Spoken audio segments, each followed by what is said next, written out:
અમદાવાદના science city ખાતે આવેલા સેટેલાઇટ સિનેમાસ ખાતે તારીખ 2 ફેબ્રુઆરી 2026 ને સાંજે 7:30 ગુજરાતી ફિલ્મ માસ્ટરમાઇન્ડનો ભવ્ય ટ્રેલર લોન્ચ કાર્યક્રમ યોજાયો હતો. આ કાર્યક્રમમાં ફિલ્મના પ્રોડ્યુસર અને મુખ્ય કલાકારો હાજર રહ્યા હતા. ફિલ્મના હીરો નદીમ વઢવાણિયા પણ કાર્યક્રમમાં ઉપસ્થિત રહ્યા હતા. ફિલ્મ માસ્ટરમાઇન્ડ એક એવી થ્રિલર ડ્રામા છે જે બે અલગ વિચારધારાઓ અને પેઢીઓ વચ્ચેના ઘર્ષણને રજૂ કરે છે. ફિલ્મમાં સસ્પેન્સ, માઇન્ડ ગેમ અને અણધાર્યા ટ્વિસ્ટ ભરપૂર છે, જે દર્શકોને અંત સુધી બાંધી રાખવાનો વાયદો કરે છે.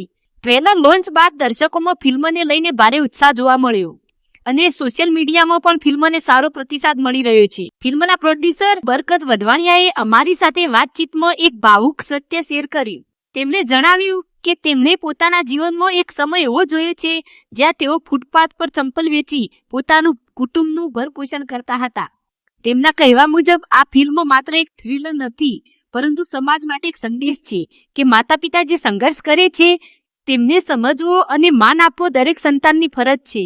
આજના સમયમાં ઘણા બાળકો માતા પિતાને કહે છે, રહેવા દો, તમને સમજ નહીં પડે, પરંતુ આ એક કડવી હકીકત છે અને એવી અવગણના અંતે પસ્તાવામાં ફેરવાય છે. ફિલ્મના હીરો નદીમ વઢવાણિયાએ કહ્યું, આજના યુગમાં જે પરસેવો પાડે છે તે એસી ગાડીમાં બેસી શકતા નથી અને જે એસી ગાડીમાં ફરે છે તે પરસેવો પાડતા નથી. આ ફિલ્મ દ્વારા તેઓ સમાજને એક સ્પષ્ટ સંદેશ આપવા માંગે છે. માતા પિતાની કદર કરો, તેમના અનુભવને અવગણશો નહીં તો એક દિવસ પસ્તાવાનો વારો આવશે. હવે દર્શકોને રાહ છે તો ફક્ત એક જ વાતની.